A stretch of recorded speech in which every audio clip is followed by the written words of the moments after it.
او میری پیاری ماں بہنوں، جس اسلام کے اندر آپ کو یہ حکم دیا گیا وَقَرْنَ فِي بُيُوتِكُنَّ، اے عورتوں تم اپنے گھر میں عزت کے ساتھ رہا کرو، وَلَا تَبَرَّجْنَ تَبَرُّجَ الْجَاهِلِيَّةِ الْأُولَى، اور جب تم گھر سے نکلا کرو تو بن سور کر کے نہ نکلا کرو۔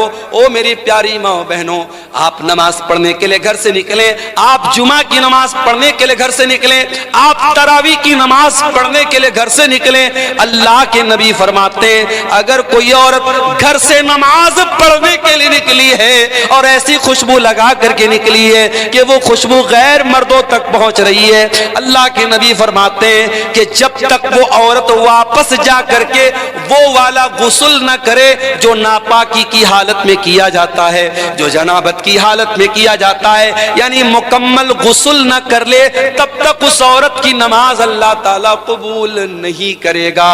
میری پیاری ماں بہنوں، جو اسلام آپ کو نماز پڑھنے کے لیے خوشبو لگا کر آنے کی اجازت نہیں دیتا، وہ کسی میلے ٹھیلے میں جانے کے لیے، کسی بازار میں جانے کے لیے، کسی جگہ گھومنے پھرنے کے لیے اپنے آپ کو سجا سنوار کر کے، اور آج جب سے کورونا کا دور آیا ہم نے اسی کٹیہار اور سیمانچل اور ارریہ کے علاقے میں دیکھا کہ پہلے جو لڑکیاں پورا نقاب لگایا کرتی تھی، جو پہلے لڑکیاں پورا حجاب لگایا کرتی تھی، اب حجاب کو تو چھوڑ دیا گیا، اب بہت کرتی ہیں تو کیا کرتی ہیں، کپڑا تو وہی نارمل پہنے ہوئے ہیں، وہی نارمل کپڑا پہنے ہوئے ہیں، بس چہرے کے اوپر ایک ماسک لگا لیا اور ماسک کو سمجھ لیا کہ یہ پردے کا الٹرنیٹ ہو گیا۔ میری پیاری ماں بہنوں، یہ ماسک لگا کر کے آپ نے اپنے پردے کا جنازہ تو خود نکال دیا ہے۔ او میری پیاری بہنوں، اپنی خوبصورتی کو دنیا کے سامنے نمایاں نہ کرو، تمہیں اللہ تعالیٰ نے پردے میں رہنے کا حکم دیا ہے۔ اللہ کہتا ہے اے نبی اپنی بیٹیوں سے کہہ دو، اے نبی اپنی بیویوں سے کہہ دو، اے نبی تمام مسلمان عورتوں سے کہہ دو کہ جب وہ اپنے گھر سے نکلا کرے یدنین علیہن من جلابیبہن، وہ اپنے اوپر چادر ڈال لیا کریں، وہ اپنے اوپر پلو ڈال لیا کریں، وہ اپنے اوپر نقاب ڈال لیا کریں، ذالک ادنا ان یعرفن فلا یؤذین، یہ زیادہ بہتر ہے کہ اس سے ان کو پہچان لیا جائے گا۔ اچھا آج کیا ہوتا ہے، مدرسے میں پڑھنے والی لڑکی ہے تو وہ نقاب میں رہے گی، اسکول میں پڑھنے والی لڑکی ہے تو وہ کیا کرے گی، ماسک لگا کے گھومے گی یا ماسک بھی نہیں لگائے گی، یعنی لڑکی کا کپڑا بتا رہی ہے مدرسے والی لڑکی ہے یا اسکول والی لڑکی ہے۔ میری پیاری ماں اور بہنوں، آپ کی بیٹی کالج میں پڑھے اسلام کو کوئی آپتی نہیں ہے، آپ کی لڑکی اسکول میں پڑھے اسلام کو کوئی اعتراض نہیں ہے، آپ کی لڑکی ڈاکٹر بنے اللہ اور اس کے رسول نے منع نہ کیا ہے، مگر میری پیاری بہنوں آپ کہیں بھی جاؤ اپنی پہچان کو نہ مٹانا۔ اور میں ایسی بھی اپنی بہنوں کو جانتا ہوں، کالج وہ جا رہی ہیں سر سے پیر تک نقاب میں جا رہی ہیں، اپنی کلاس میں اپنے ٹیچر کے سامنے بھی وہ نقاب میں رہتی ہیں۔ میں ایسی مسلمان لڑکیوں کو بھی جانتا ہوں، ان کے کالج میں جب ڈگری دی گئی، جب گولڈ میڈل دیا گیا اور گولڈ میڈل دینے کے ٹائم ان سے کہا گیا کہ جب تک آپ اپنے چہرے کا نقاب نہیں اتاریں گی ہم آپ کو گولڈ میڈل نہیں دیں گے۔ اس مسلمان لڑکی نے گولڈ میڈل لینے سے انکار کر دیا، اس لڑکی نے ڈگری لینے سے انکار کر دیا، مگر اپنے چہرے کو دنیا کے سامنے نقاب کو کھولنا گوارا نہ کیا۔ او میری پیاری بہنوں، ایسی دیندار بہنوں کی آج ضرورت ہے۔ ایک بات بولوں، سوشل میڈیا پر نقاب کا بہت مذاق اڑایا جاتا ہے، کبھی جا کے دیکھیے گا نقاب کے بارے میں بڑے گندے گندے کمنٹس ہوتے ہیں سوشل میڈیا پر، جو اسلام کے دشمن ہیں وہ نقاب کا بہت مذاق اڑاتے ہیں۔ اس لیے میری پیاری بہنوں آپ سے ایک انورودھ کرنا چاہتا ہوں، ایک ریکویسٹ کرنا چاہتا ہوں، جب نقاب پہن کر کے کٹیہار جاؤ، ارریہ جاؤ، کشن گنج جاؤ، بہادر گنج جاؤ، کسی ایئرپورٹ پر جاؤ، اسٹیشن پر جاؤ، کہیں پر بھی جاؤ، اے میری بہنوں یہ نقاب صرف ایک کپڑے کا ٹکڑا نہیں ہے، یاد رکھنا یہ نقاب اسلام کی پہچان ہے، یہ تمہارے کلچر کی پہچان ہے، تمہارے سنسکرتی کا ایک حصہ ہے۔ یہ نقاب بتاتا ہے کہ تم مسلمان لڑکی ہو، تم مسلمان گھر کی لڑکی ہو، اس نقاب کی لاج رکھنا، اس نقاب کا سمان گرنے نہ دینا۔ اے میری بہنوں نقاب میں رہ کر کے کوئی ایسا کام نہ کرنا جو تمہیں شوبھا نہ دیتا ہو، یہ نقاب بتاتا ہے تم عزت دار گھرانے کی ہو، کوئی ایسا کام نہ کرنا۔ دیکھیے جب ہم بلیک کپڑا پہنتے ہیں، بلیک کپڑے پر کہیں کوئی داغ لگ گیا معلوم نہیں ہوتا ہے، لیکن جب وائٹ کپڑا پہنتے ہیں وائٹ پر ہلکا سا دھبا بھی لگے گا, دور سے نظر آئے گا عبدالغفار صاحب آپ کے کرتے پر داغ لگا ہوا ہے, ایک ہلکا سا دھبا بھی وائٹ کپڑے پر پہچان لیا جاتا ہے. جو عورت نقاب نہیں پہنتی ہے, جو پردہ نہیں کرتی ہے, وہ کیا پہن رہی ہے, کہاں جا رہی ہے, دنیا نوٹس نہیں کرے گی. مگر جب نقاب والی عورت گھر سے نکلے گی, وہ کیا کر رہی ہے, کس سے مل رہی ہے, کہاں جا رہی ہے. میرے پیارے ساتھیوں, آج بڑے بڑے شہروں میں, دلی اور ممبئی میں باقاعدہ ایسے پارک ہیں, ایسی جگہ ہیں جہاں لڑکے لڑکیاں آپس میں مل کر کے گلچھرے اڑاتے ہیں.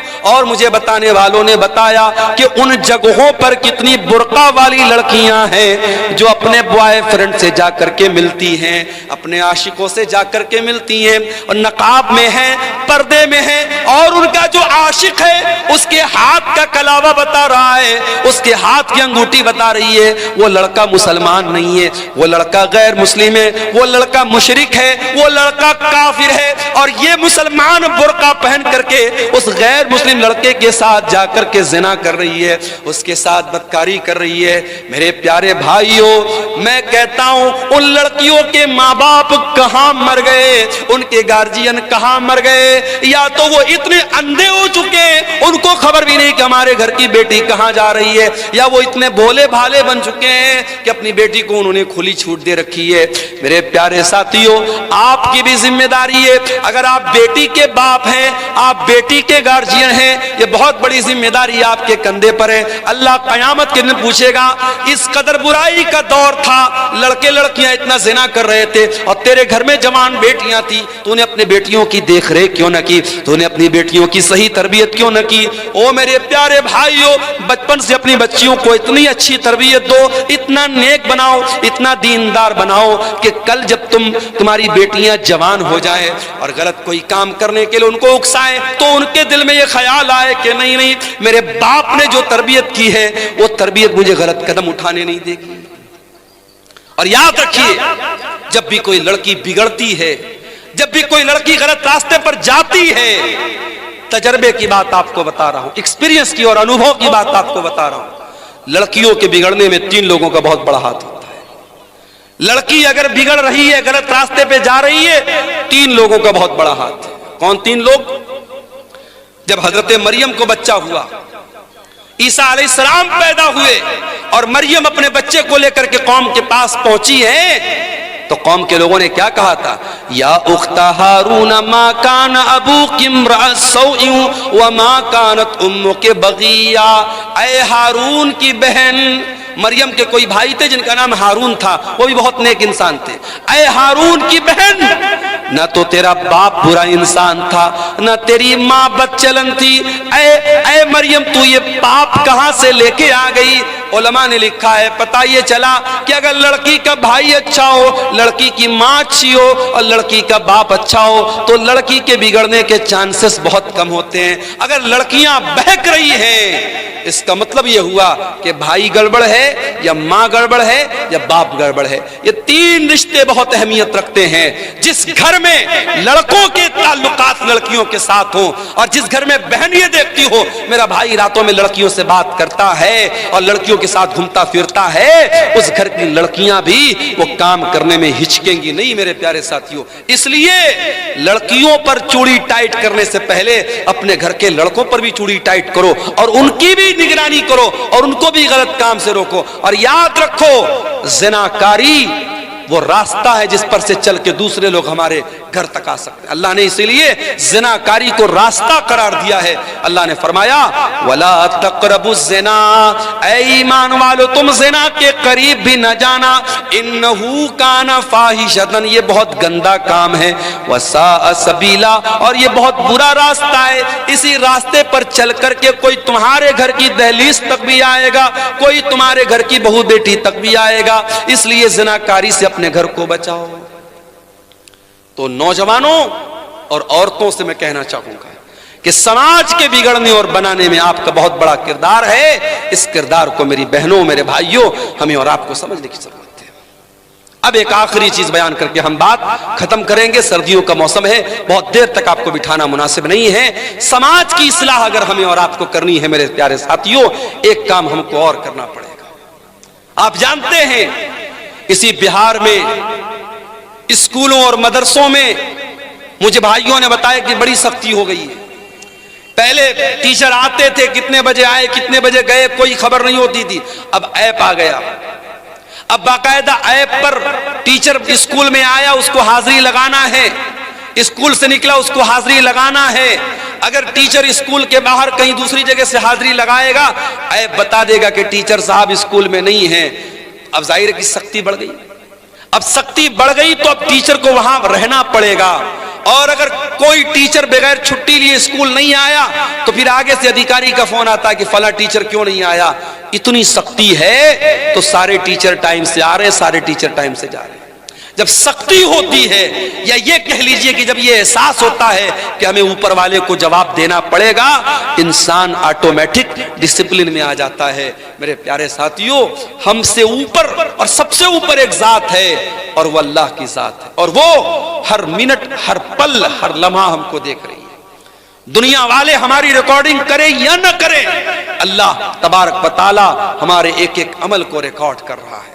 اور اللہ کی ریکارڈنگ کا سسٹم اتنا مضبوط ہے کہ اللہ کی ریکارڈنگ کا کیمرہ کبھی آف ہونے والا نہیں ہے، وہ 24/7 آن ہے. اللہ کے فرشتے ہر لمحہ ریکارڈ کر رہے ہیں. اللہ قرآن میں کہتا ہے وَإِنَّ عَلَيْكُمْ لَحَافِظِينَ كِرَامًا كَاتِبِينَ يَعْلَمُونَ مَا تَفْعَلُونَ. اے میرے بندو، تمہارے اعمال کو ہمارے فرشتے ریکارڈ کر رہے ہیں، تمہاری ایک ایک حرکت کو وہ نوٹ کر رہے ہیں، ایک ایک چیز کو وہ نوٹ کر رہے ہیں. اور اللہ تبارک و تعالیٰ خود ہمارے ایک ایک عمل کو دیکھ رہا ہے. ان ربک لبالمرصاد، اللہ نگرانی کر رہا ہے. اللہ تبارک و تعالیٰ تمہارے ایک ایک حرکت پر اللہ کی نظر ہے. اور جب تم راستہ چلتے ہو، جب تم راستے میں جاتے ہو، تمہاری آنکھیں کہاں جا رہی ہیں، تم کیا دیکھ رہے ہو، کیا بول رہے ہو، اللہ تعالیٰ تمہاری آنکھوں کے اشارے کو بھی جانتا ہے. یعلم خائنۃ الاعین وما تخفی الصدور. اللہ تعالیٰ تمہاری آنکھوں کی چوری کو بھی جانتا ہے اور تمہارے دل میں کیا چھپا اللہ وہ بھی جانتا ہے. اس لیے میرے پیارے ساتھیوں، اگر اللہ کے سامنے کھڑے ہونے کا ڈر نہیں پیدا ہوگا، اللہ کے سامنے جواب دینے کا ڈر پیدا نہیں ہوگا، یہ کرپشن نہیں رک سکتا، یہ بھرشٹاچار نہیں رک سکتا، یہ برائی نہیں رک سکتی. آج بہار میں BPSC کی پریچھا ہوئی اور اس کے بعد پیپر لیک ہونے کی خبر آئی.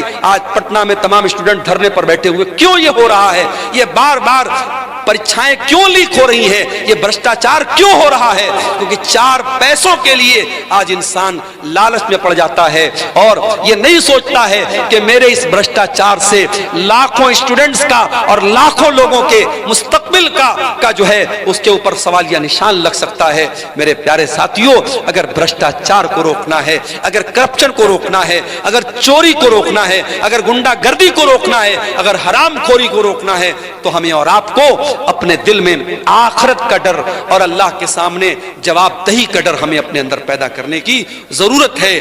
میرے پیارے ساتھیوں، یہ پروگرام اس علاقے کے ایک مدرسے کا پروگرام ہو رہا ہے.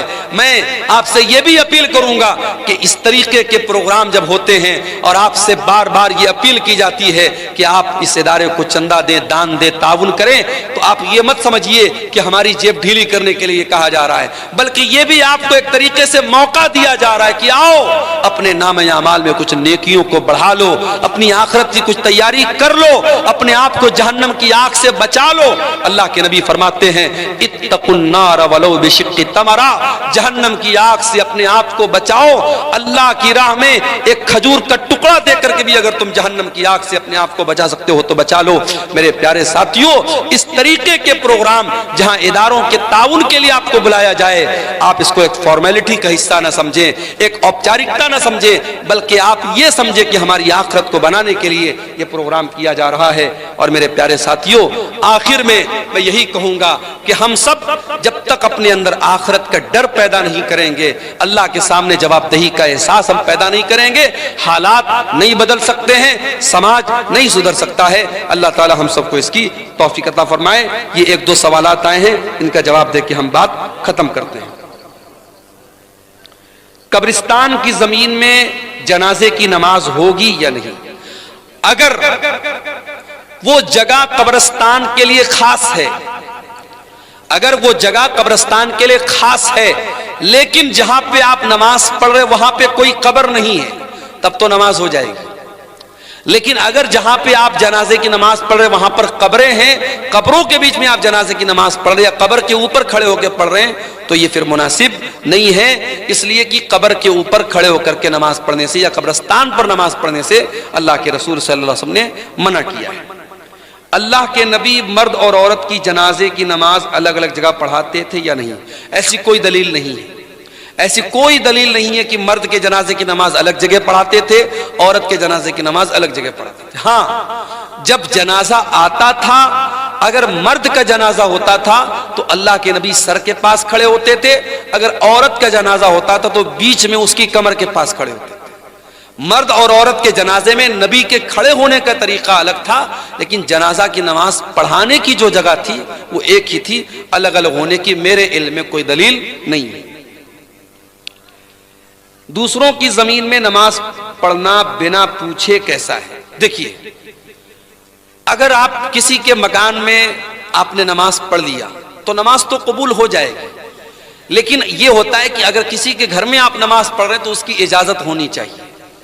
لیکن اگر یہ معلوم ہے کہ بھئی وہ اجازت نہیں دے گا تو نہیں پڑھنا چاہیے, لیکن اگر آپ پڑھ لیں تو نماز ہو جائے گی. ہاں کسی کی زمین پر ناجائز قبضہ کر کے اگر آپ اس میں نماز پڑھیں تو اس کے بارے میں علماء کا اختلاف ہے کہ اگر بے ایمانی کی زمین ہے, ناجائز قبضہ کر کے کوئی زمین ہم نے ایکوائر کی ہے, اس پر ہم نماز پڑھتے ہیں تو نماز ہوگی کہ نہیں؟ تو بہت سارے علماء کا کہنا ہے کہ نماز تو ہو جائے گی مگر گناہ ہو, انسان گنہگار ہوگا کیونکہ وہ زمین ناجائز ہے. اور بہت سارے علماء کا کہنا ہے کہ نماز نہیں ہوگی. تو وہ ایک اختلافی مسئلہ ہے, لیکن بہرحال کسی دوسرے کی زمین پر آپ بغیر پوچھے بھی نماز پڑھ سکتے ہیں, لیکن پوچھ کے پڑھا جائے تو زیادہ بہتر ہے. قسطوں پر کچھ بھی خریدنا کیسا ہے؟ بہت اہم سوال ہے. آج کے زمانے میں قسطوں پر بہت ساری چیزیں خریدی جا رہی ہیں. ایک سامان 10,000 روپے کا ہے, مان لیجئے کہ موبائل 10,000 روپے کا ہے, آپ نے قسط پر خریدا, موبائل والے نے کہا کہ ہم یہ 12,000 کا آپ کو دیں گے. اب 2,000 روپیہ وہ زیادہ لے رہا ہے اور وہ صاف بتا رہا ہے کہ آپ کیش لیں گے تو ہم 10,000 کا دیں گے اور قسطوں میں لیں گے, ادھار لیں گے تو 12,000 کا دیں گے. تو یہ جائز ہے, اس میں کوئی حرج کی بات نہیں ہے. لیکن آج ہمارے یہاں جتنے بھی قسطوں پر سامان لیا اور دیا جاتا ہے یہ بینک کے تھرو لیا جاتا ہے. دکاندار آپ کو نہیں دیتا ہے, وہ بجاج فائنانس کے ذریعے, HDFC کے ذریعے یا کسی بینک کے ذریعے لون پاس کرتا ہے اور وہ بینک سے پورا پیسہ لے لیتا ہے. بینک آپ کو قرضہ دے رہا ہے, اور جب بینک آپ کو قرضہ دے رہا ہے تو بینک سے آپ نے سامان نہیں خریدا ہے, بینک سے آپ نے قرضہ لیا ہے. اور قرضے میں آپ جب بینک کو پروفٹ دے رہے ہیں تو بات یاد رکھیے کہ قرضے پر پروفٹ لینا بھی حرام ہے اور پروفٹ دینا بھی حرام ہے. اس کو بہت صاف طریقے سے سمجھ لیجیے.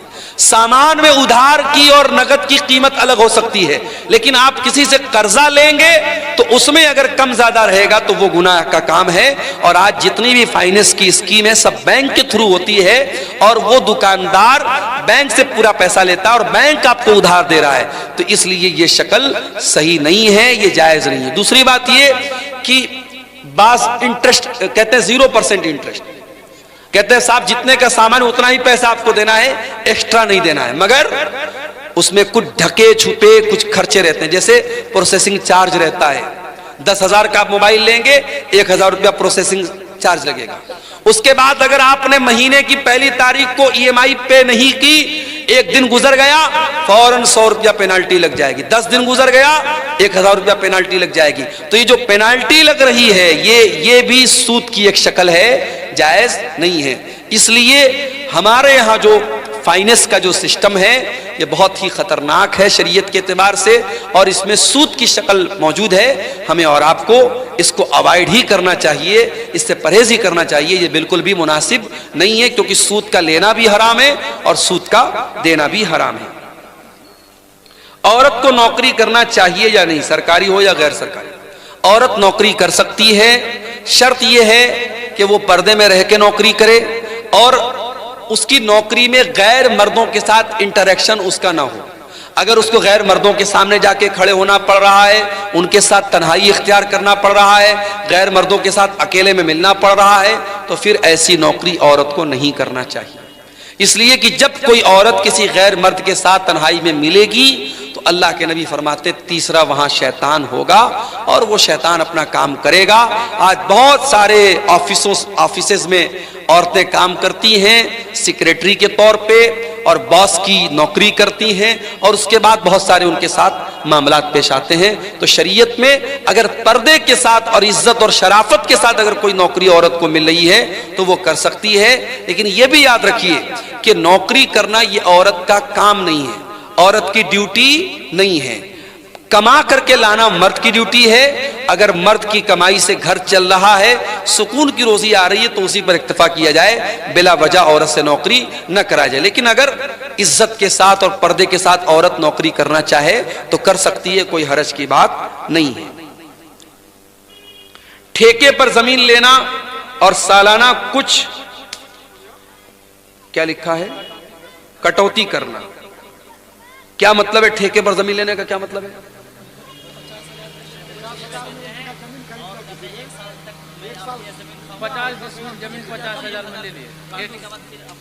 نہیں نہیں، یہ غلط شکل ہے نا۔ دیکھیے سیدھی سی بات ہے، آپ کی زمین ہے، میں پیسہ دے کر کے زمین لے رہا ہوں، تب تو ٹھیک ہے۔ اب میں نے آپ کو پیسہ دیا اور آپ نے مجھے زمین دیا، اب 1 سال تک میں آپ کی زمین سے فائدہ اٹھاؤں اور آپ میرے پیسے سے فائدہ اٹھائیں، تو یہ شکل بھی سود کی شکل ہے۔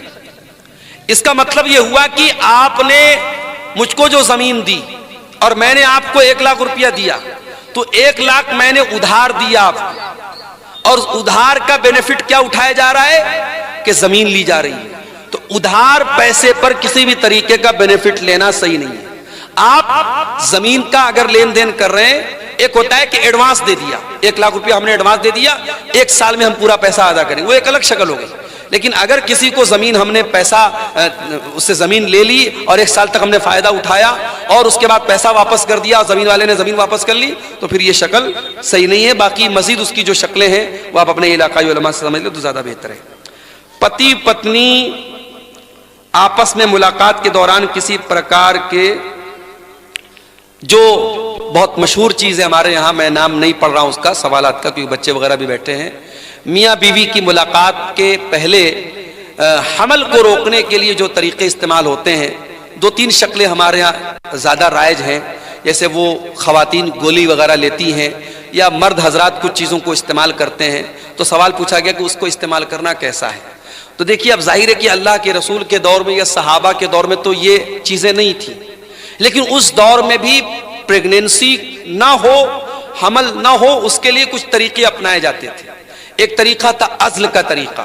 تو عزل کا جو طریقہ تھا اس میں یہ تھا کہ مرد جو ہوتا تھا وہ یعنی یہ نوبت ہی نہ پیدا ہو کہ پریگننسی کا کوئی معاملہ پیش آئے، وہ ایسا طریقہ اپناتا تھا۔ تو اللہ کے نبی صلی اللہ علیہ وسلم نے اس کو حرام قرار، آپ نے کہا بچو تو بہتر ہے، لیکن آپ نے حرام قرار نہیں دیا۔ تو اسی لیے علماء کا یہ کہنا ہے کہ اگر اس طریقے کی احتیاطی تدابیر اگر استعمال کی جائیں، اور وہ بھی اس وجہ سے کہ بھی بچہ چھوٹا ہے، اگلا بچہ اگر پیدا ہوگا تو اس بچے کے دودھ وغیرہ پینے پر یا اس کی پرورش پر مسئلہ آئے گا، تو اس سوچ کے ساتھ اگر وہ ان چیزوں کو استعمال کرتا ہے تو اس کی گنجائش بنتی ہے۔ لیکن ہاں صرف اس ڈر سے کہ پیدا ہو جائے گا تو ہم کہاں سے کھلائیں گے، یا کوئی ایسا طریقہ اپنانا کہ پرماننٹ حمل نہ ہو، یا نسبندی کرا لینا، یا اس طریقے کا کوئی آپریشن کرا لینا کہ آئندہ اولاد نہ ہو بنا کسی مجبوری کے، تو یہ ٹھیک نہیں ہے، یہ مناسب نہیں ہے۔ یا اسی طریقے سے اگر حمل ٹھہر گیا، حمل کے ٹھہرنے کے بعد کوئی دوا کھلا کر کے حمل کو ضائع کرنا، یہ ساری شکلیں حرام ہیں، ان سب سے ہمیں پرہیز کرنا چاہیے اور بچنا چاہیے۔ جب علماء جہیز لیتے ہیں تو عام آدمی کو کیوں منع کرتے ہیں؟ بہت اچھا سوال ہے۔ علماء اگر جہیز لیتے ہیں تو کیا وہ عام آدمی کو منع نہیں کر سکتے؟ اگر عالم کا کام تقریر کرنا ہے، بیان کرنا ہے، اور جب وہ شادی کا مسئلہ بیان کرے گا تو کیا اس وجہ سے کہ اس نے کبھی جہیز لیا تھا کیا وہ اس کو جائز قرار دے دے؟ نہیں۔ دیکھیے جو چیز غلط ہے عالم کے کرنے سے وہ صحیح نہیں ہو جائے گی، اور آپ اللہ تعالیٰ کیا یہ جواب نہیں دے سکتے کہ وہ ہمارے محلے کے تو مولانا صاحب کرتے تھے۔ مولانا صاحب کے کوئی کام کرنے سے وہ کام صحیح نہیں ہو جائے گا۔ صحیح اور غلط کا معیار قرآن اور حدیث ہے، صحیح اور غلط کا معیار دلیل ہے۔ اگر دلیل کی روشنی میں جہیز لینا غلط ہے، جہیز کا لین دین غلط ہے تو غلط ہے۔ اگر عالم نے لیا ہے، عالم اللہ تعالیٰ کیا اس کا حساب دے گا۔ اب سوال یہ کہ عالم کیوں منع کرتے ہیں؟ تو آپ کیا چاہتے ہیں کہ ایک تو اس نے لیا ہے، ایک غلط کام کیا، منع بھی نہ کرے، دوسرا غلط کام کرے؟ تو ڈبل غلط کام اس سے مت کروائیے۔ اگر کوئی لے رہا ہے، دے رہا ہے، تو وہ غلط ہے اور اس کے لینے دینے کی وجہ سے وہ صحیح نہیں ہو جائے گا۔ مولانا صاحب، اگر ہم لڑکیاں رخصت کی حالت میں رہتے ہیں تو قرآن امپارہ چھو کر پڑھ سکتے ہیں؟ تو نہیں، تو دوسری کتاب میں وہی صورت اور آیت رہتی تو اس کو کیوں چھوتے ہیں؟ دیکھیے، بہت اچھا سوال ہے کہ جب عورتیں پیریڈ میں ہوں تو اب ایک سوال یہ ہے کہ پیریڈ کی حالت میں عورت قرآن کو چھو سکتی ہے یا نہیں؟ ایک مسئلہ یہ کہ قرآن کو چھو سکتی ہے یا نہیں، اور ایک مسئلہ ہے کہ کوئی کتاب ہے، کوئی رسالہ ہے، کوئی میگزین ہے، اس میں قرآن لکھا ہوا ہے، اس میں آیت لکھی ہوئی، اس کو چھو سکتی ہے کہ نہیں؟ تو دیکھیے، جو حکم قرآن کا ہے وہی حکم اس میگزین اور رسالے کا نہیں ہو سکتا ہے۔ اس لیے کہ آپ دیکھیے کہ اللہ کے نبی صلی اللہ علیہ وسلم نے بادشاہوں کو لیٹر لکھا اور اس میں بسم اللہ الرحمن الرحیم بھی لکھا، قرآن کی آیت بھی لکھی، اور بادشاہ لوگ ظاہر کافر تھے، ان کے ہاتھ میں وہ لیٹر گیا، اس کا مطلب کہ ایک ضرورت کے تحت وہ لیٹر ان کو دیا گیا۔ تو عورت اگر قرآن کو چھو رہی ہے اور کسی کتاب کو چھو رہی ہے، دونوں برابر نہیں ہے، ایک بات۔ دوسری بات یہ کہ پیریڈ کی حالت میں عورت اگر دستانے کے ذریعے یا دوپٹے کے ذریعے قرآن کو چھوئے تو بہتر ہے، ڈائریکٹ نہ چھوئے۔ لیکن اگر موبائل وغیرہ میں قرآن پڑھنا چاہے تو پڑھ سکتی ہے، یا بغیر چھوئے پڑھنا چاہے تو پڑھ سکتی ہے۔ کوئی عورت قرآن کی حافظہ ہے، اگر پیریڈ میں وہ قرآن پڑھ رہی، کوئی حرج کی بات نہیں، پڑھنا منع نہیں ہے۔ چھونے کے بارے میں بعض حدیثیں ایسی ہیں کہ چھونا صحیح نہیں ہے، تو چھونے کے لیے وہ دوپٹہ یا دستانہ وغیرہ استعمال کرے، اور تو رسالہ اور جو میگزین وغیرہ ہے اس کو پڑھ سکتی ہے، اس میں کوئی حرج کی بات نہیں، اس کا حکم وہ نہیں ہے جو قرآن کا حکم ہے۔ مولانا صاحب، کیا ہم لوگ گوبر سے گھر پوچھ سکتے ہیں؟ دیکھیے، گوبر ایک گندگی کی چیز ہے، گوبر ایک گندگی کی چیز ہے، اور اسی لیے حدیث میں گوبر سے استنجا کرنے سے منع کیا گیا ہے۔ گوبر کے بارے میں کچھ حدیثوں میں یہ بھی آیا ہے کہ وہ جنات کی خوراک ہے، تو اس لیے اس کو گھر وغیرہ میں، اس کو پوچھنے وغیرہ میں استعمال کرنا مناسب تو نہیں معلوم ہوتا ہے، لیکن ہم اس کو حرام اور ناجائز تو نہیں کہہ سکتے۔ اس کے بارے میں بھی آپ اپنے علاقائی علماء سے جو ان حالات کو زیادہ بہتر سمجھتے ہیں ان سے آپ رابطہ کریں تو زیادہ بہتر ہے۔ واللہ اعلم بالصواب۔